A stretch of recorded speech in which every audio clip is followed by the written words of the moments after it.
Good afternoon, everyone. My name is Tim Barker. I'm the District Attorney for York County, and we're here today to go ahead and speak to you about the horrific events that occurred yesterday. I don't lie to my constituents. I never will. And so I'm going to say up front, this is extremely difficult. One of the most difficult things that any of us have ever had to go ahead and be a part of and to go ahead and do. But we're here today to go ahead and give you an initial finding of fact. And again, it's an initial finding of fact as to what happened yesterday. And we can go ahead and do so because the investigation has been extremely thorough. I had requested that the Pennsylvania State Police take over the lead on this investigation, and they are doing so in conjunction with the county detectives from our office in a full and complete collaborative effort. Based upon the information we gathered that was provided for my review, which included being out at the crime scene itself for hours yesterday, being walked through various aspects at the scene, which included also a review of body-worn camera footage, a review of dash cam footage, personally having a chance to see where there were various items of ballistics, physical evidence, and unfortunately, the location of our fallen officers. Based upon this review of information, I will go ahead and deliver an initial finding of fact. This is an initial one. There are many steps that need to be completed as part of this investigation, and there are many questions that I will not answer for you at this time because the investigation is ongoing. And there will be a second briefing once all of that information comes back and is complete. Those of you who know how we operate know that is what we do. We speak with what we can, when we can, but we will not go ahead and state or confirm anything that would be remotely incomplete and not decisive. So, what do we have here? Well, first off, Matthew J. Ruth, he is the actor. And this is the only time I will mention his name. After this, he will only be referred to as actor. What occurred begins actually on September 16th at approximately 11:23 p.m., and we must start there, because this began as an incident of domestic violence. There was a call that came in from the mother of his ex-girlfriend that the actor was spotted on her property with binoculars looking through the residence, looking through a window. The mother of the ex-girlfriend advised that it was a white male wearing camouflage, and she could see him through a trail camera that was standing in her driveway. And while en route to the location, the mother of the ex-girlfriend advised that the male possibly came there in a black truck that was parked on Emig Road around the corner from the residence at 1879 Hare Road. Officers responded, and upon initial arrival to the property, they did not locate the male. They went to Emig Road and did observe the black 2000 Ford Ranger pickup truck parked along the road in the woods line. It was unoccupied, and then officers went back to the residence and spoke with both the ex-girlfriend of the actor and the mother of the actor. And the ex-girlfriend of the actor had advised that on 8/20 of 2025, an unknown person set her pickup truck on fire while it sat in her driveway. She advised that at the time she suspected that it was her ex-boyfriend who was the culprit, but she wasn't sure, so she requested that the matter not be investigated further. The ex-girlfriend then showed a still photo from the trail camera, and what it showed was a white male wearing all camouflage outfit, standing behind the ex-girlfriend's truck in the driveway. And the male is looking through a scope device with it pointed towards the residence.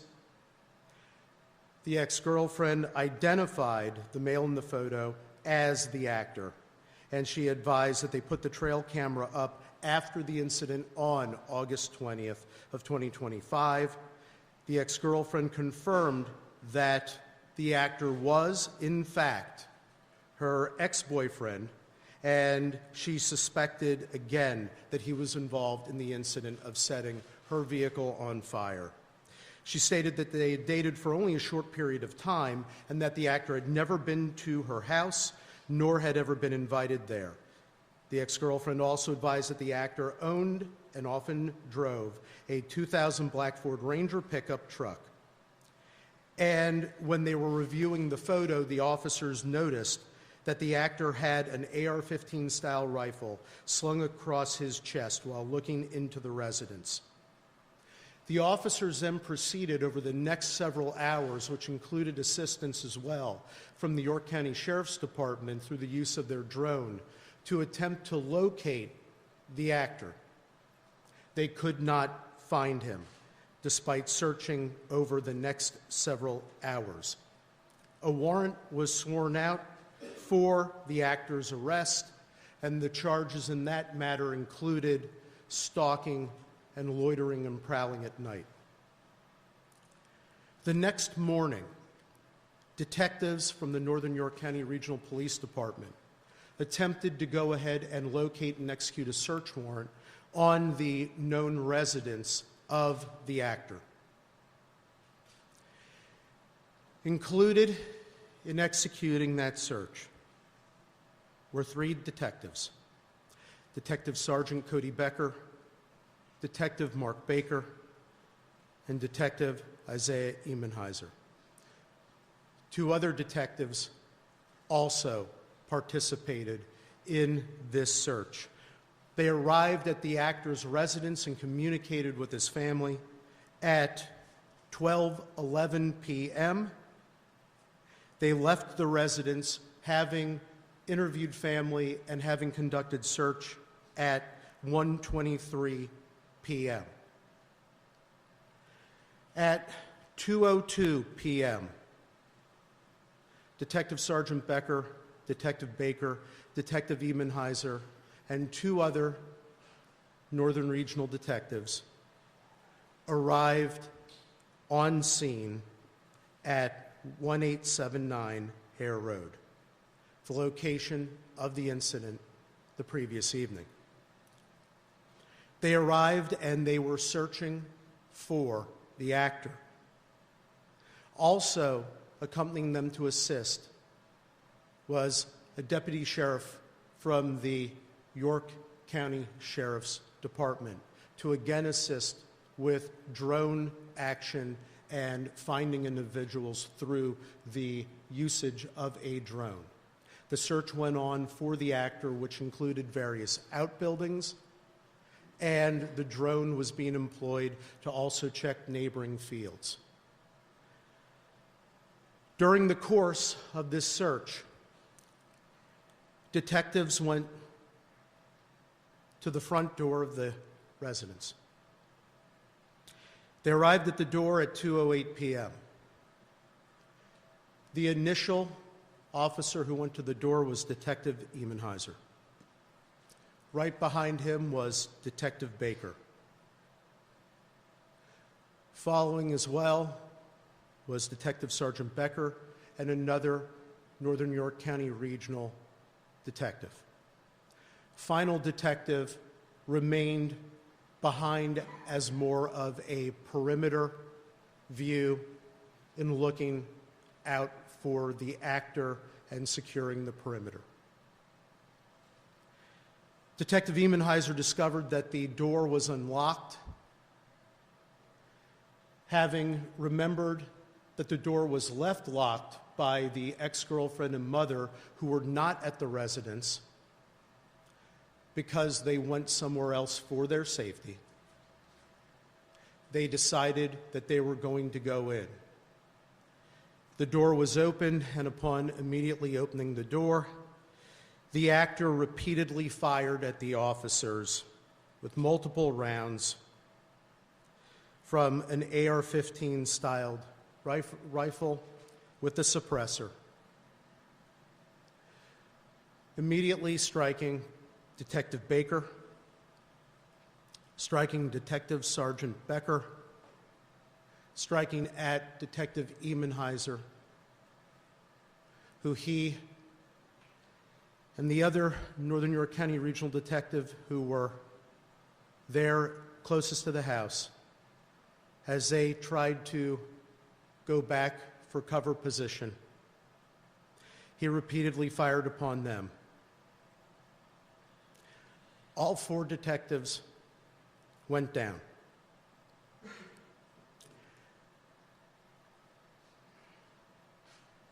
The actor then proceeded to turn his attention to the deputy sheriff. The deputy sheriff and the other Northern York County Regional Detective began to position themselves to return fire.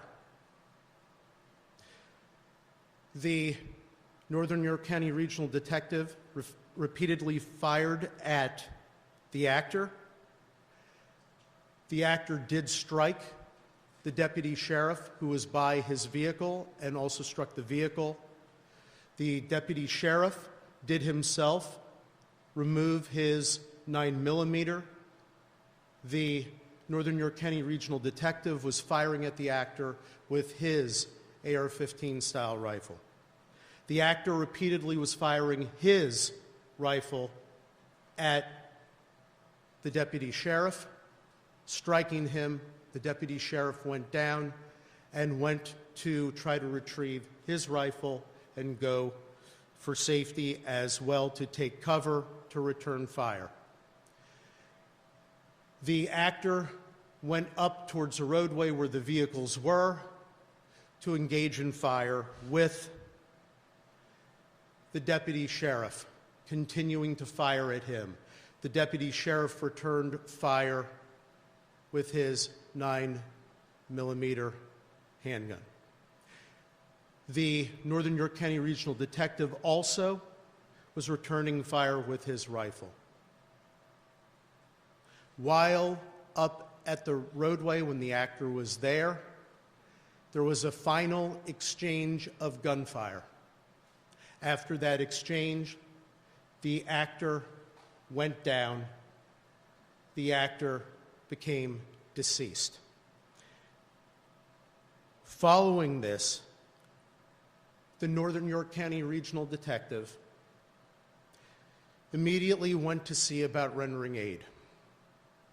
He immediately went down first to his fallen officers from Northern York County Regional Police Department by the house and discovered detectives that were non-responsive. Detective Sergeant Cody Becker, Detective Mark Baker, and Detective Isaiah Emenheiser were all killed following the brutal ambush that was committed upon them by the actor. The final Northern York County Regional Detective was critically wounded. The other Northern York County Regional Detective immediately began to render aid, as he also called out to have responses from other law enforcement and other emergency responders. After rendering aid there, he realized that the deputy sheriff was also critically injured. The detective for the Northern York County Regional Police Department responded to the deputy sheriff and immediately began rendering aid to him as well. From the time period when the detectives arrived at the front door preparing to enter to when the shooting stopped, they arrived at the front door at 2:08 p.m. All shooting had stopped by 2:10 p.m. and 16 seconds. At 2:14 p.m., the first additional officer arrives, another member of the Northern York County Regional Police Department. The detective rendering aid to the deputy sheriff requests that the other Northern York County Regional officer go over and place handcuffs upon the actor, not knowing his full status at that point. That was done so. And then numerous other law enforcement agencies and emergency personnel came to the scene to assist and render aid. The Pennsylvania State Police, as mentioned previously, took over lead in the investigation assisted by our county detectives. Numerous law enforcement agencies came to help to secure the scene, help with any rescue efforts. And when I say numerous, I can't tell you how proud I am of every single law enforcement officer in this whole county. They all came from everywhere to be there to help in any way they could. A search of the scene revealed numerous locations of various ballistics evidence that in a future briefing we will be able to catalog to go ahead and explain what it is following ballistics testing and following other information. Needless to say, at this point in time, from what I was able to observe on scene as shown and explained to me by the investigators, it corroborates fully what we have just stated and also shown through visual and also through other interviews. Inside the house, besides discovering the initial casings from where the actor began his barrage of murderous activity, they also discovered in the basement that he had killed the black Labrador that was owned by his ex-girlfriend's mother, shot one time. We are currently investigating further aspects of motive. So we will not speculate on the full profile of the actor. Numerous other search warrants have been executed. Other things are being analyzed. There is one motive, though, that is clear for everything, and that is the hateful scourge of domestic violence. That is what brought us here. That is what brought law enforcement here. That is what started all the activity. The whole sequelae is there. And yes, thanks to the actions of the Northern York County Regional Police Department, supported by the York County Sheriff's Department, we have 2 lives of the residents there that are saved today. Because make no mistake about it, and this I can conclude by all reasonable inferences from all information without speculation, had they arrived home and not Northern Regional Police Department officers arrived, they would have been killed immediately by the actor. Again, that is not speculation. That is the absolute only reasonable inference from all actions. The detective from Northern Regional who was injured was, of course, rushed to York Hospital, as you all know, taken into surgeries, was critical but stable. The same is for the deputy sheriff from the York County Sheriff's Department. We are very blessed and thankful that they are stable. In terms of some legal aspects, One of the things that I wanted to make clear of right now, although it be crystal clear and obvious to any human being on the planet, but just to make sure that this is articulated legally, all actions by law enforcement were justified. They weren't only justified, they were necessary. And we are so thankful and appreciative to them, and especially our Northern York County Regional Detective who fired the last shot and who rendered the aid. I can't imagine the strength and the fortitude that it takes to immediately, after having seen and been engaged in that, and going down to see what you observe, to be immediately thinking of rendering critical aid and engaging in life-saving action. He saved many lives that day. If the actor was not eliminated and his threat and murderous rampage eliminated, who knows where this would have stopped.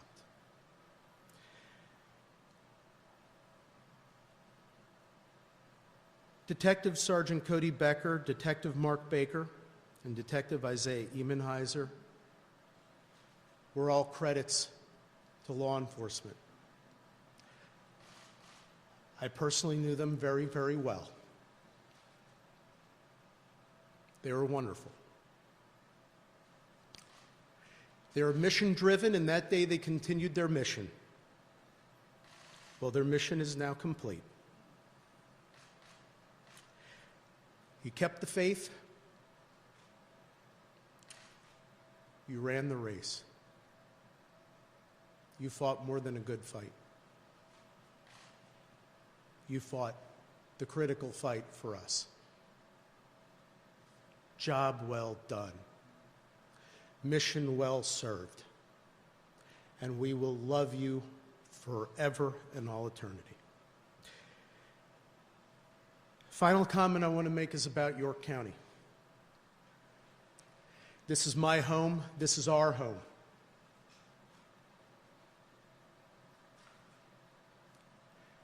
We've gone through a lot this year. We've been at podiums like this too many times. And when you go through that, when you go through these sorts of things, it can seem very, very dark and dire. And you can begin to lose faith and hope. And I'm going to tell you, last night, there were a lot of us feeling that way, and I personally was too. And then when I left the scene and went over to the coroner's office when I was in the procession, and we're going down the roadways, and all you saw all along those roadways were members of our community. And they were standing there in the rain for hours to watch our law enforcement, standing there, the old, the young, families, children, waving American flags, waving flags and holding signs saying, "Back the blue," showing their love and appreciation for law enforcement. And all I could think is, there's the light. There's Christ's light that drives out Satan's darkness. We are a great community. We are a safe community. We are a loving community. We are there for each other, and we need to be together to be love and light, and we will demolish hate and darkness by doing so. And by God, with every fiber of our beings, we will do that. This county will always be there for our law enforcement. And our law enforcement will always be there to protect and serve you. God bless you, York County, all that you are, all that you stand for. And we are so proud to serve you every moment of every day. With that, I'm going to ask my dear friend Dave Sunday to speak. And before I do, I want to mention something special about him. Yes, he's our Attorney General, and yes, he was the former DA. But he plays a more critical role in our lives, and in my life in particular. He's one of the best friends I have. And he came to the scene last night, not to be Attorney General, not to be a politician, not to even go ahead and be extra law enforcement. He came there at my request because we needed his friendship and love. And you know what in life? That's more important than anything else. And more important than calling him my former colleague, my former boss, and our Attorney General. I call him my friend. So, my friend, if you'd like to say a couple words.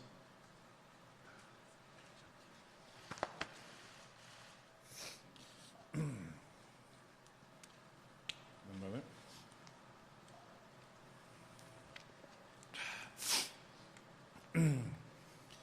Good afternoon. After tragedies like this, we often look for reasons to explain unreasonable and unexplainable events. But oftentimes, none come. Yesterday, 3 families received the call that law enforcement families fear each and every single day. They may not always talk about it or acknowledge it, but that fear is always there and very, very real.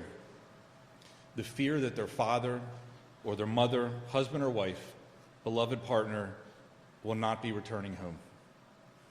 I pray for the families who are dealing with unfathomable loss, and our hearts remain with the 2 families who received a call about their loved ones being seriously injured, and we pray for their recovery.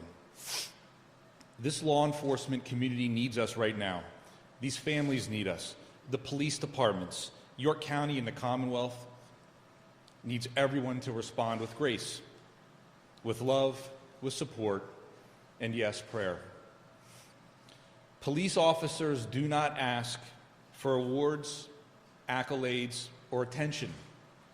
But the truth is, every single day, they're standing up for their communities, for many people who they have never met before, and putting their lives on the line. Many of us have been in a position where there's been an emergency in our lives, and we've needed help. And we've had to call 911, and the police come. And they oftentimes can fix a situation. They can make you feel better. They can take care of you. And after that's over, they leave. And as a family, you may come together and say, thank God we got through that. We're okay. But those police officers move on to the very next call. And then they move on to the very next call.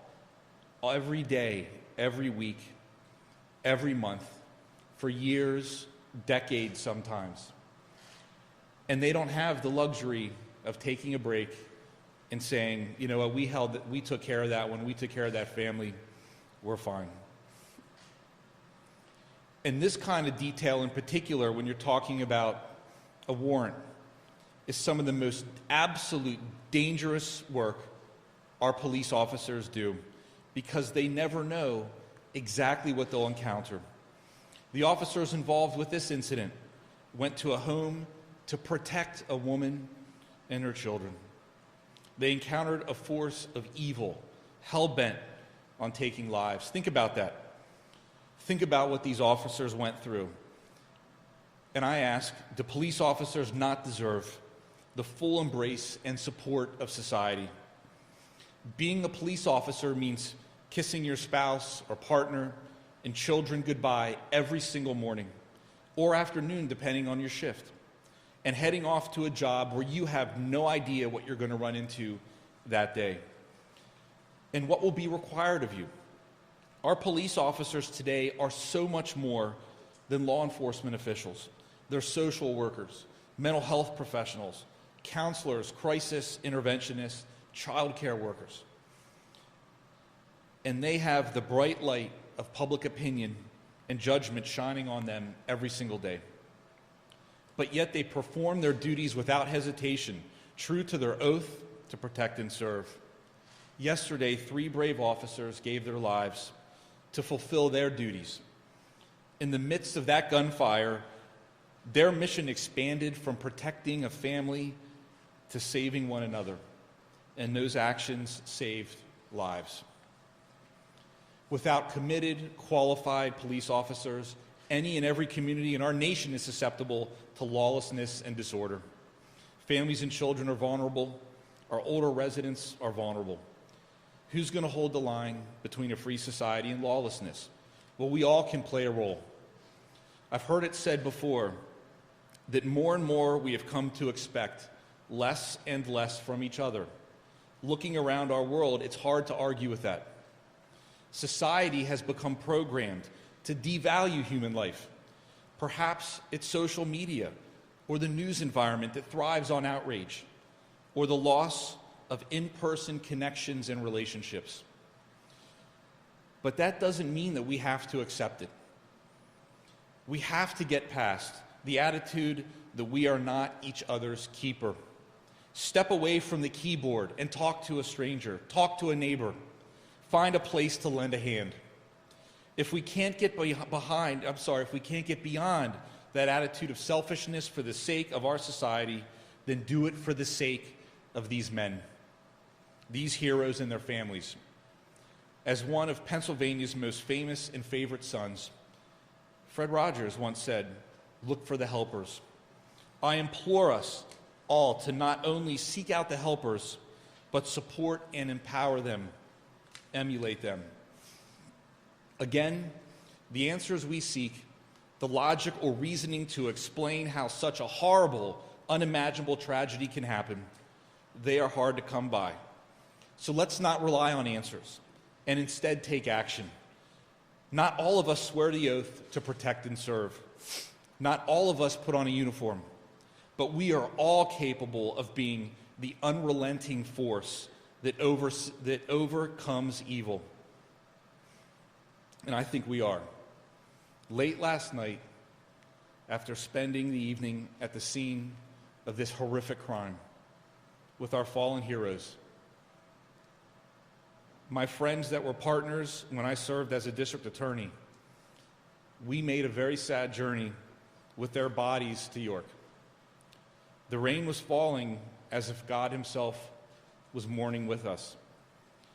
As I looked outside my vehicle window, lining each rural road, outside each home, standing in the rain were our fellow York Countyans, with American flags, holding a vigil for these men and honoring their sacrifices. I want everyone to know how important that was to the police officers and the law enforcement community of York County. It was so important to each of us who knew these men and considered them friends. That is the humanity that we need in this moment and in our world. Thank you. May God bless and keep these men and their families, and may he protect the men and women in law enforcement every single day. Thank you.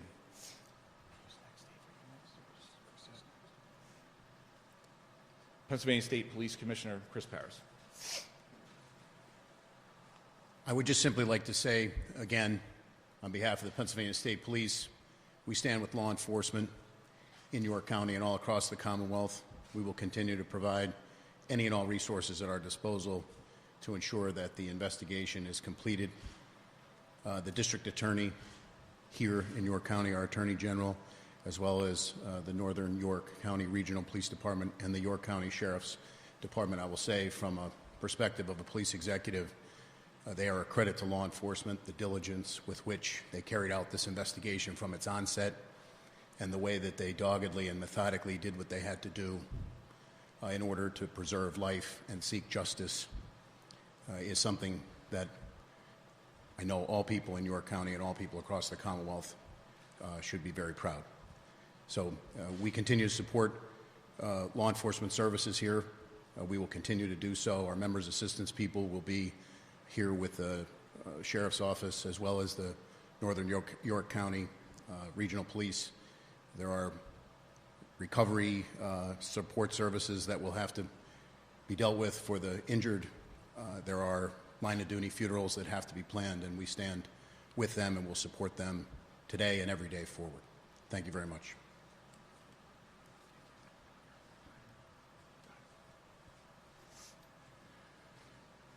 I stand here today to tell you the obvious.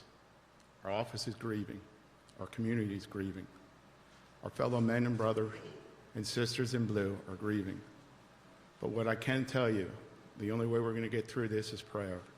And the support and the overwhelming support from our community, our law enforcement brothers and sisters, helps us to get through this.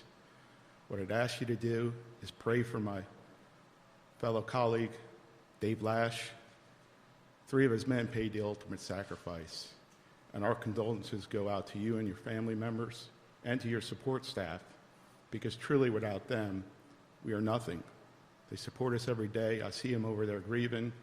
I would ask you to go home and pray. And with God's grace, we'll get through this. And pray for one of my officers that are now in surgery comes through. Appreciate the public support. Thank you.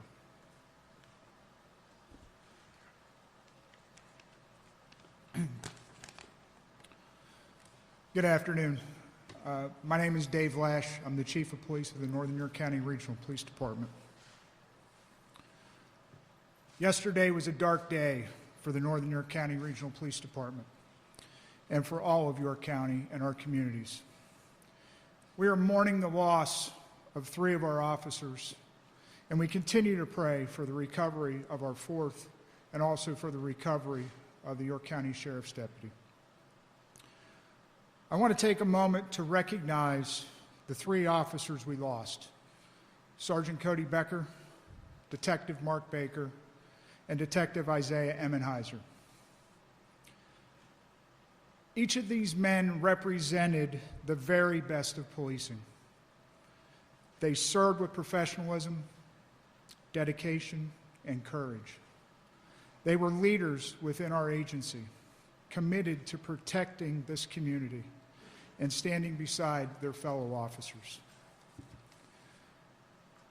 Unfortunately, their deaths are the stark reminder of the risks law enforcement officers accept every day. They knowingly place themselves in harm's way to keep others safe.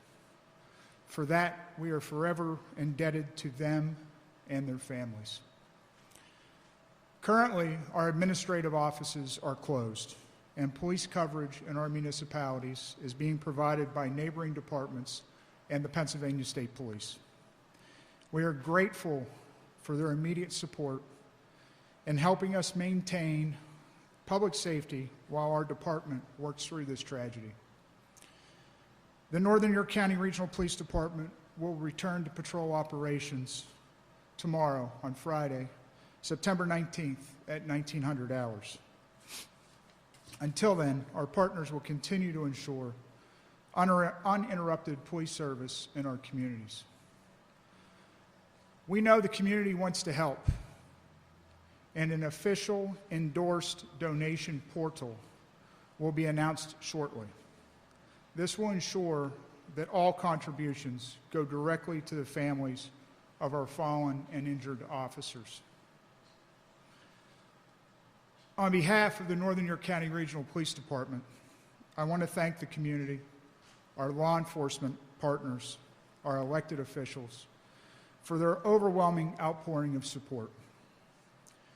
While nothing can erase the pain of this loss, your strength and compassion will help us and the families of Sergeant Cody Becker, Detective Mark Baker, and Detective Isaiah Emmenheiser as we move forward through the difficult days ahead.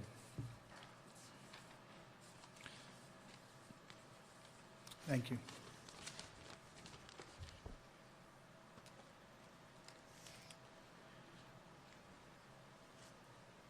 That concludes the comments that we came here today to make to everyone.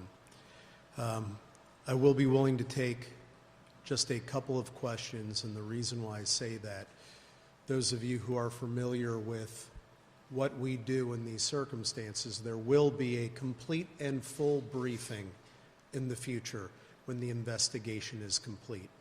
There are many questions that we will not answer today because there is testing that is occurring. There is still information being reviewed and gathered, and we will not make speculative comments in that way. But we will answer a couple, but only a couple. Yes, sir. Do you know if the assailant legally acquired his AR-15? How did he acquire the AR-15? Do you know about how many rounds he fired for the AR-15 in that 2-minute period? So we do have, so I'll say it this way, we do know what the background is that we are checking on for his ballistics purchases. That's part of the ongoing investigation, and we will be revealing that in the future as part of the briefing as those details are coming in. Second aspect, if you're wondering, is he a person not to possess a firearm? Based upon our information, we could not find any prior criminal convictions that would go ahead and make him a person not to possess a firearm. Regarding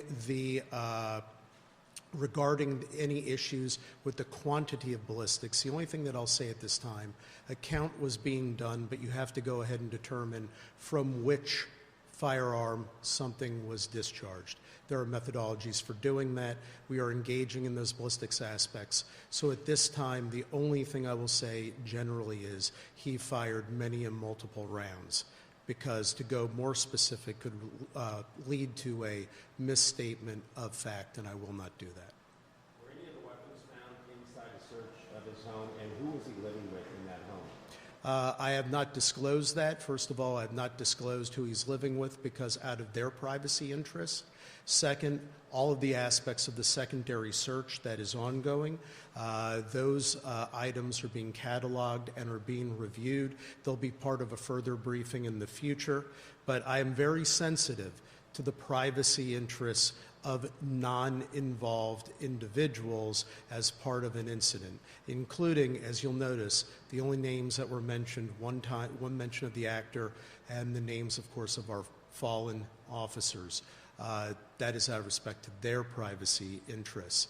But in the future, with the briefing regarding that question, we will be going into detail of a cataloging of background aspects of this individual. Where was the actor located when he started shooting, and where were police located? So, as I stated previously, and I'll just repeat this one more time, at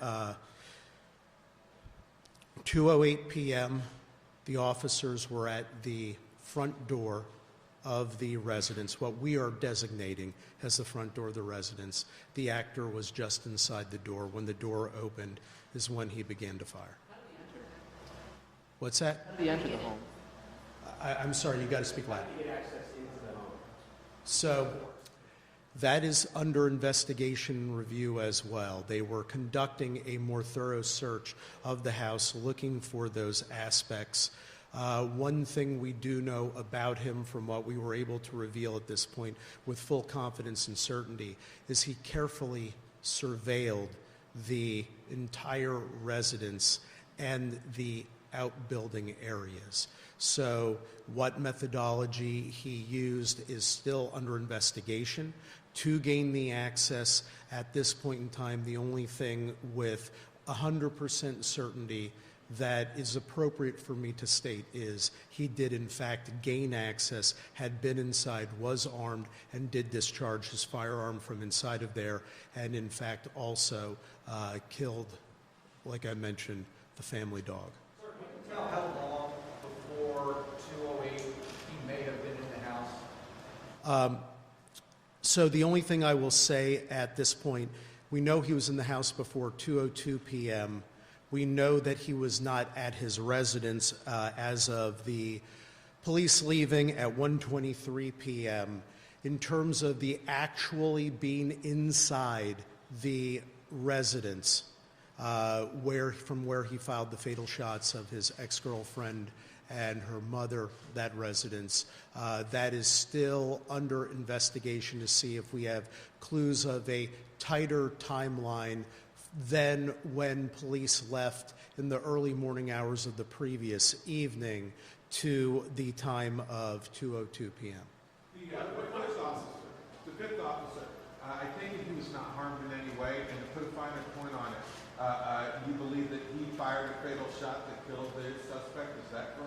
So what I'm going to say at this point, first of all, he did not suffer injury, physical injury he did not suffer. The trauma of an incident like this is unimaginable, but he did not suffer physical injury. Concerning the exact wound locations, ballistic aspects, all the things that will go into those evaluations, the reason why I do not want to comment on any of those matters at this time is, first of all, we have autopsies that are pending. They're occurring Friday and Saturday. There will be autopsy reports. And then there will be ballistic reviews. And I want to make sure that the next time I come before you, that I am able to state definitively what the order and aspects of the shots were from which weapon. So accordingly, that's why I am being resistant at this time. My statement of justification is blanket for every member of law enforcement, regardless what, where, whom, every single one of them, every action they took was 100% justified. But the specifics will be coming. But I must have those aspects of the investigation completed. It could be self-inflicted. What I have done at this time is I am waiting to go ahead and hear every aspect of the ballistics. There are many things that I do know. I do not commit to anything without having all information.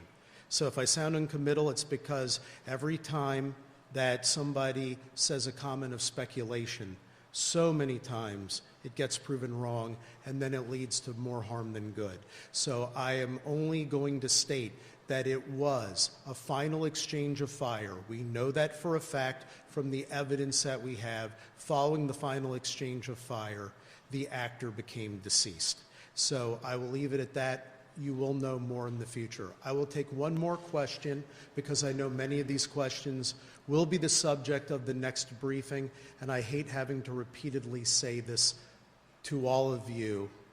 Knowing that the actor was potentially armed, what precautions did your detectives and officers take in issuing a warrant for a potentially dangerous individual? So they did get the arrest warrant, as I stated. They did a complete search of the whole area that night. They went over to the actor's home the next day. They made sure that the township police department of the area where he lived, that they were alerted. And these are plainclothes detectives, but they also do wear their bulletproof vests. They were equipped to go ahead and go into harm's way. But the unfortunate aspect is, given the nature of where, when, and how the ambush by the actor occurred, that there was no time for response. They did go ahead and proceed as you would expect law enforcement to proceed to try to protect our community. There was multiple communication. There was use of drones to try to go ahead and determine where he potentially could have been hiding. So yes, they were actively looking to protect the community. And additionally, I will add, as I stated before, the ex-girlfriend and mother who were directly in harm's way, they were not there. They were staying elsewhere. And they knew not to come back. And it was law enforcement who were the ones that went. It was our detectives from Northern York County Regional and our sheriff's deputy who went to make sure and see if they could provide ultimate safety. And rather than being able to provide ultimate safety, they wound up having to provide ultimate sacrifice. Aside from car fire potential, were there any other threats made to this woman or her family that you're aware of? I'm not going to go into anything beyond what was the previous affidavit of probable cause from which I was citing that contained the stalking allegations. There are further aspects from interviews that continue to be developed, but that's the last, that is the last part of information I want to stick to from that aspect for right now, what is known, defined of public record, because it's very important to do so at this occasion. Thank you all very much for being here. Thank you. Thank you for watching. Subscribe below and download our NewsNation app right now on your phone, and you will get fact-based, unbiased news for all Americans.